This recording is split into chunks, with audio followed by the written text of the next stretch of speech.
Tiga pegawai negeri sipil pajak divonis hukuman penjara.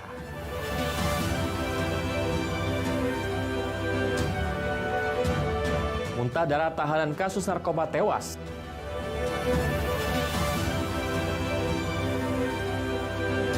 Prestasi cabur bulu tangkis Olimpiade buruk.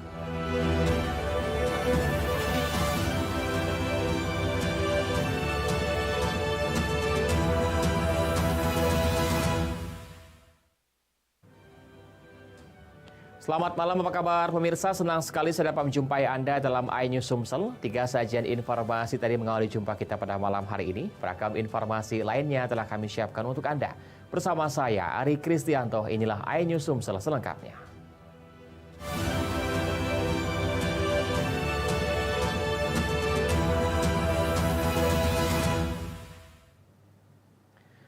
Terbukti gratifikasi bagi-bagi uang setoran pajak tiga oknum pegawai negeri sipil Kanwil DJP Sumsel Papel dipersidangkan Pengadilan Negeri Tipikor Palembang kelas 1A khusus divonis majelis hakim berbeda dari 1 tahun hingga 3 tahun penjara.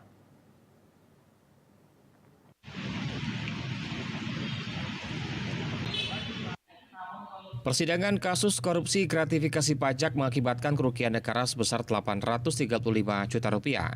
Dengan terdakwa tiga oknum pegawai negeri sipil, Kanwil DJP Sumsel Papel, Rizky Faris, Natalia Wulan, dan Rangga Ginanjar digelar di Pengadilan Tipikor Negeri Palembang. Ketiga terdakwa dinyatakan terbukti meyakinkan bersalah gratifikasi menerima uang fee setoran pajak dari perusahaan-perusahaan wajib pajak senilai puluhan hingga ratusan juta rupiah. Namun tak disetor hingga menyebabkan kerugian negara mencapai 835 juta rupiah. Perbuatan para terdakwa melanggar Undang-Undang Tipikor tentang pemberantasan korupsi. Rizky Faris divonis 1 tahun, Natalia Wulan divonis 2 tahun, dan Rangga Freddy Ginanjar 3 tahun penjara. Masing-masing harus membayar uang pengganti sebesar 100 juta rupiah. Apabila tak dibayar maka diganti pidana 3 bulan kurungan. Itu adalah pembacaan putusan terhadap tiga terdakwa yang mana terdakwa bersama Rangga diputus dengan penjara 3 tahun, Natali itu 2 tahun, dan Rizky 1 tahun. Dan sikap dari JPU itu sampai dengan sekarang pikir-pikir. Untuk pengembangan selanjutnya mungkin ada nanti. Tergantung dari Ketiga terdakwa melakukan gratifikasi bagi-bagi jatah uang pajak yang tak disetorkan. Untuk terdakwa Rangga Freddy Ginanjar sebesar 787 juta rupiah. Natalia mendapatkan uang 40.500.000 rupiah dan Rizky Faris mendapat 8 juta rupiah. Dari Palembang, Guntur Yansah, iNews melaporkan. Sementara itu, belum sempat menjalani persidangan tuntutan seorang tahanan kasus narkoba muntah darah di rutan Pak Jo Palembang. Kemudian terdakwa tewas di rumah sakit.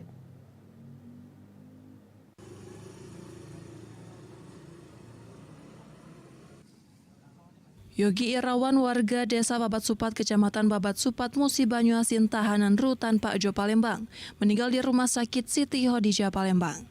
Menurut keterangan bapak korban, Yogi Irawan meninggal di rumah sakit dan belum sempat mendapatkan perawatan. Setelah sempat memuntahkan darah, menurutnya anaknya tidak ada riwayat penyakit selama ini. Kata dokter sakit, gitu. Mengeluarkan darah. Ya. Tapi di tubuhnya ada ciri-ciri tanda-tanda kekerasan dan lebam-lebam. Ya. Mulus ya. Belum sempat dirawat, anak ini meninggal. Sepengetahuan kita ada riwayat penyakit, Pak? Nah, kalau masalah mengenai riwayat penyakit kita kurang tahu. Sementara itu, Raden Zainal, Humas Pengadilan Negeri Kelas 1A khusus Palembang, menyatakan Yogi Irawan merupakan tahanan kasus narkoba yang saat ini masih proses persidangan. Rencananya hari Senin tadi agendanya persidangan tuntutan dari Jaksa Penuntut Umum Kejaksaan Tinggi Sumsel. Namun dengan meninggalnya terdakwa Yogi Irawan, majelis hakim akan melakukan sidang penetapan terdakwa batal demi hukum. Hari Senin besok ini acaranya sudah tuntutan. Ya, sudah tuntutan. Nanti tentunya majelis akan bersikap terhadap keadaan terdakwa yang meninggal, dan tentunya juga jaksa akan menyampaikan di persidangan secara resmi. Jasad Yogi Irawan telah dibawa pihak keluarga ke rumah duka untuk segera dimakamkan. Dari Palembang, Guntur Yansyah, iNews melaporkan. Aksi pencurian handphone diduga dilakukan oleh pasangan suami istri terjadi di depan minimarket di Kota Lubuk Linggau. Aksi kedua pasangan suami istri ini terekam oleh kamera pengawas minimarket hingga viral di media sosial.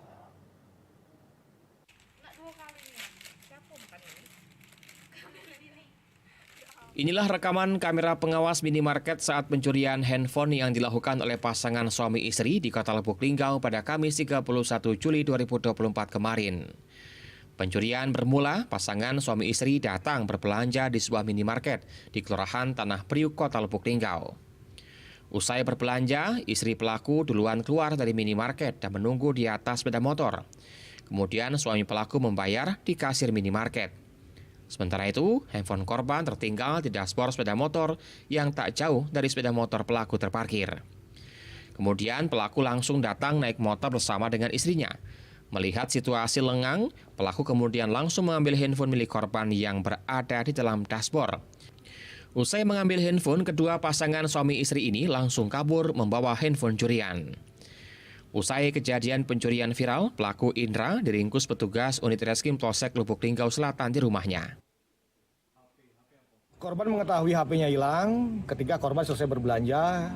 Yang ditaruh di dashboard sepeda motornya Scoopy sudah tidak ada lagi. Berawal dari rekaman CCTV dan keterangan saksi-saksi ataupun bukti-bukti lainnya, maka anggota reskrim kita berhasil mengidentifikasi identitas pelaku.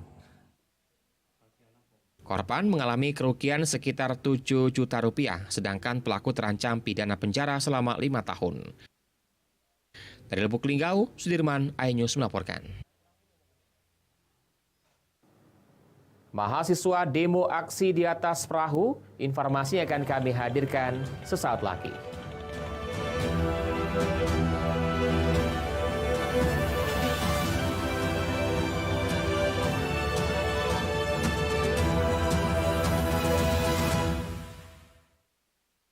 Mengupas makna dan tafsir Al-Quran bersama ulama terkemuka tanah air.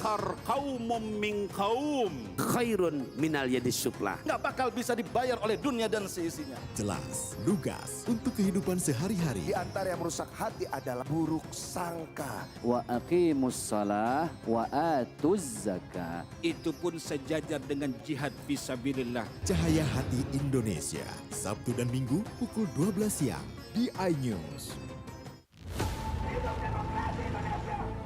Mempertanyakan rasa keadilan. Negeri kami nampak kehilangan kemudi. Kebenaran, keberanian, dan juga kejujuran. Itu hak demokrasi, nggak apa-apa. Saatnya kita bicara. Tuntaskan di sini. Menyampaikan dari kacamata mahasiswa. Saya Aryo Ardi. Saya Anisha Dasuki. Interupsi hanya di iNews.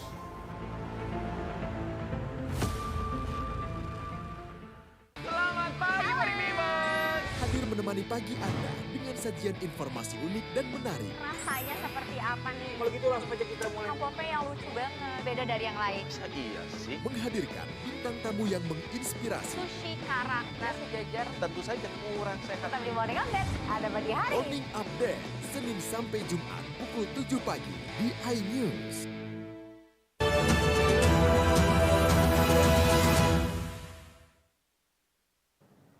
Gerakan Pemuda Mahasiswa Sumatera Selatan menggelar aksi demo di tengah perairan Sungai Musi, Palembang. Para pendemo menghadang tongkang muatan batu bara yang sedang melintas.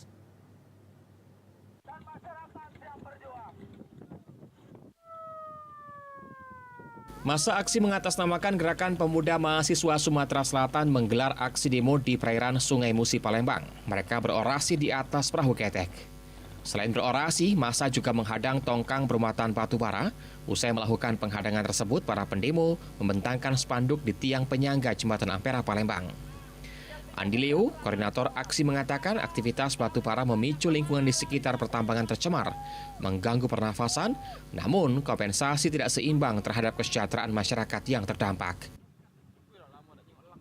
Kita tahu Sumatera Selatan hari ini memiliki cadangan batu bara yang sangat luar biasa.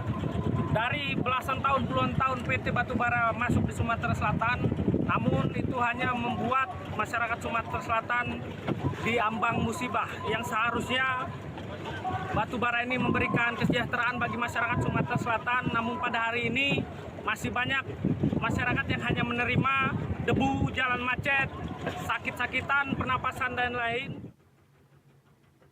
Sebelumnya, Gerakan Pemuda Mahasiswa Sumsel juga sempat menggelar aksi demo di kantor Gubernur Sumatera Selatan.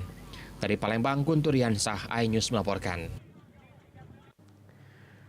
Badan Pengawas Pemilu Kabupaten Oku Timur memberikan tanggapan terkait dengan pernyataan Kejaksaan Negeri Kabupaten Oku Timur yang menyebutkan kemungkinan akan ada tersangka baru dalam kasus korupsi dana hibah Pilkada Oku Timur tahun anggaran 2019-2020.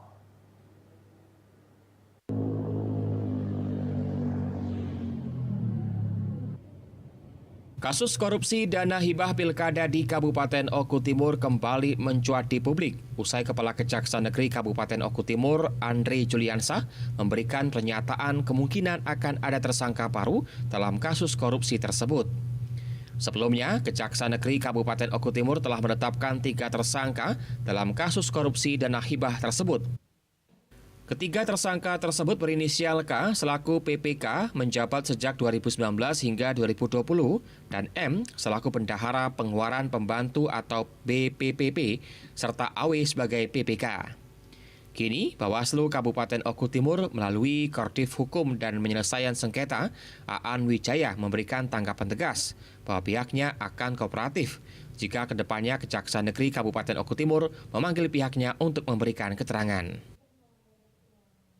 Bawaslu Kabupaten Oku Timur sangat berkooperatif dengan pihak kejaksaan ketika nanti ada beberapa hal atau beberapa poin yang mungkin bisa kami bantu untuk melengkapi alat bukti untuk yang diminta oleh kejaksaan. Bawaslu Oku Timur saat ini sangat kooperatif dan membantu sepenuh hati ketika ada surat panggilan itu semua yang dilayangkan oleh kejaksaan. Sejauh ini belum ada komplain dan itu semuanya dihadiri dan tepat waktu. Menarik untuk ditunggu apakah tersangka baru tersebut benar-benar diumumkan Kejari Oku Timur. Dari Oku Timur, Jatmiko Francisco, iNews melaporkan. Bawaslu Kota Palembang meluncurkan sekolah volunteer pengawasan yang disiapkan berperan aktif dalam mengawasi tahapan Pilkada Kota Palembang pada November mendatang. Para generasi Z milenial diminta mengikuti program satu-satunya di Indonesia ini.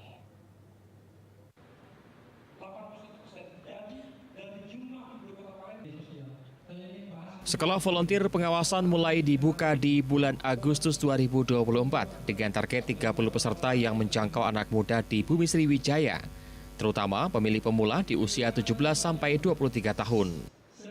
Bawaslu Palembang menggugah kesadaran anak muda untuk berperan aktif dalam proses pengawasan dan mereka akan dididik menjadi kader pengawasan partisipatif dalam kegiatan Bawaslu Kota Palembang. Hal ini menjadi energi positif baru Bawaslu dengan pelibatan anak-anak muda. Peserta akan mendapatkan materi dari berbagai akademi, pengamat politik, pegiat demokrasi, dan stakeholder politik, sehingga bakal menambah wawasan mereka. Sekolah volunteer pengawasan ini rencananya akan kita lakukan open recruitment di bulan Agustus ini, di mana sasaran kita itu pemilih pemula mulai dari 17 sampai dengan 23 tahun seperti itu. Jadi memang khusus kita peruntukan untuk kaum zilenial. Persyaratannya apa? Ya persyaratannya itu tadi, yang penting mereka ada mau kesadaran keterlibatan untuk itu. Untuk berperan aktif dalam proses pengawasan dan nantinya. Tak hanya ada jelang Pilkada Kota Palembang, program ini akan terus berkelanjutan meski tahapan Pilkada usai. Dari Palembang, Bambang Irawan, iNews melaporkan. Kami akan segera kembali dengan informasi lainnya. Prestasi cabur bulu tangkis Olimpiade memburuk. Informasi akan kami hadirkan sesaat lagi.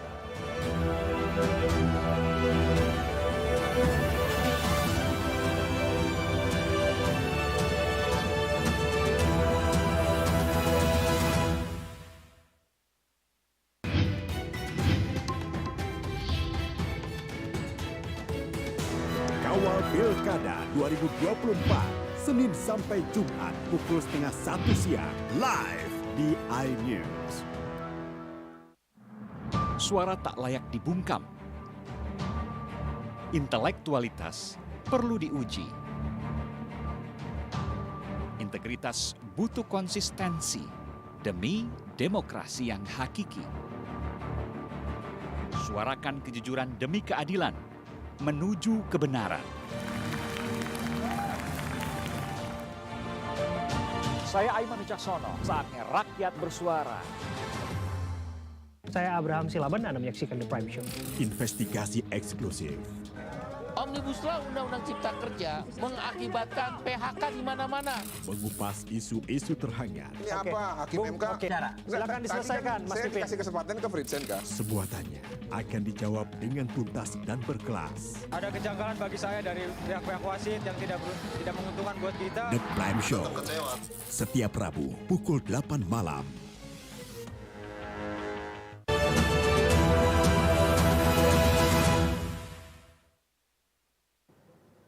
Anda masih bersama kami di iNews Sumsel, pemirsa. Kapolsek Tanjung Lago beserta dengan personilnya menggelar koordinasi dengan perusahaan swasta yang ada di wilayah Kecamatan Tanjung Lago.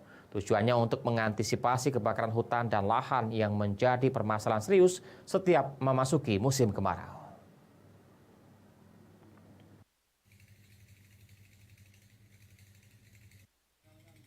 Berdasarkan surat keputusan Gubernur Sumatera Selatan, Kapolda dan Kapolres Banyuasin, Kapolsek Tanjung Lago melaksanakan koordinasi pembentukan dan penetapan posko pencegahan kebakaran hutan dan lahan di wilayah hukum Polsek Tanjung Lago. Persiapan apel siaga dilaksanakan di beberapa perusahaan swasta yang memiliki lahan perkebunan sawit. Persiapan ini akan menerjunkan personil dari kepolisian dan pegawai dari perusahaan perkebunan yang rentan kebakaran. Apel siaga mendiskusikan kesiapsiagaan pengendalian dini karhutla yang dilakukan oleh masing-masing perusahaan. Pembentukan dan penetapan posko sebagai upaya antisipasi karhutla memasuki musim kemarau pada tahun ini. Kami siap sedia dan bergabung bersama BPBD dan instansi terkait monitoring dan memberikan himbauan dan sosialisasi tentang larangan-larangan membakar lahan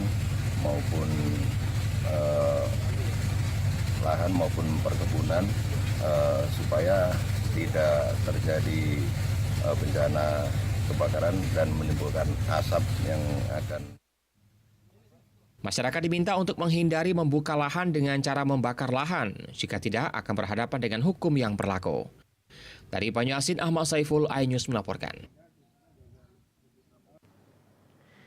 Beralih ke informasi olahraga, pemirsa, cabang olahraga bulu tangkis meraih hasil buruk di Olimpiade Paris 2024 setelah hanya menyisakan satu-satunya wakil di tunggal putri, yakni Gregia Mariska Tunjung dengan raihan perunggu. Mental para pemain akan menjadi evaluasi dalam Munas PBSI ke depan. Sebagai pengurus dan tanggung jawab sebagai pengurus atas dasar dan meningkatkan prestasi. Pernyataan itu disampaikan Ketua Umum PBSI Agung Firman Sampurna usai melakukan pelantikan pengurus PBSI Provinsi Sumatera Selatan di Palembang. Beberapa wakil terbaik seperti Jonathan Christie, Anthony Sinisuka Ginting, Apriani Rahayu, Sita Fadia Silva Ramadanti, Rinop Rinaldi, Pita Haning Tias Mentari telah mengakhiri petualangan mereka lebih awal. Kekecewaan jelas terasa mengingat bulu tangkis selalu menjadi cabur yang diandalkan untuk menyumbang medali emas Indonesia di ajang internasional. Ketua Umum PBSI Agung Firman Sampurna menegaskan tidak akan menyalahkan pihak lain seperti kondisi cuaca kota Paris yang panas dan minimnya pendingin ruangan. Faktor mental pemain akan menjadi evaluasi pihaknya. Gizinya juga masalah mereka itu cuma masalah satu aja gitu. Karena tanggal 9 nanti kita akan melaksanakan Munas di PBSI. Bagi saya masalah satu-satunya tinggal mental. Dan kita sudah melakukan perbaikan di dalam tim psikologi kita dari hanya beberapa 2-3 orang, sekarang kita punya tim. Dan nanti ke depan kita harapkan satu atlet, satu psikolog. Jadi mereka memang diberikan perhatian-perhatian khusus seperti itu. Sementara itu, Ketua PBSI Sumatera Selatan menyatakan pengurus PBSI Sumatera Selatan siap menjalankan program kerja yang diberikan pengurus PBSI Pusat. Selain itu, mereka akan mendata sasaran prasarana fasilitas bulu tangkis yang ada di Sumatera Selatan, serta akan menggelar turnamen untuk melihat potensi atlet di Sumatera Selatan. Dalam waktu yang tidak terlalu lama, kami sudah mulai mendata potensi yang ada di Sumatera Selatan, apakah itu prasarana dan prasarana, apakah itu atlet, baik dengan segala sisi umur maupun kejurnas yang akan kami ikuti. Dalam jangka waktu dekat, kami akan mengirim 3 atlet terbaik di Sumatera Selatan, itu akan ikut tes TC di Palangkaraya dan akan mengikuti PON di Aceh dan Sumut. Insya Allah 3 atlet ini kami meyakini bisa menyumbang medali, apakah itu medali emas, medali. Fauzi menambahkan pihaknya akan meniru pelatihan pembibitan atlet potensial dengan waktu yang panjang seperti di Pulau Jawa, yakni 8-10 jam per hari. Tidak seperti yang sekarang hanya 2-3 jam per hari. Dari Palembang, Bambang Irawan, iNews melaporkan. Pemirsa, informasi tadi mengakhiri jumpa kita pada malam hari ini. Saya Ari Kristianto mewakili teman-teman yang bertugas mengucapkan terima kasih atas kebersamaan Anda. Selamat malam dan selamat beristirahat.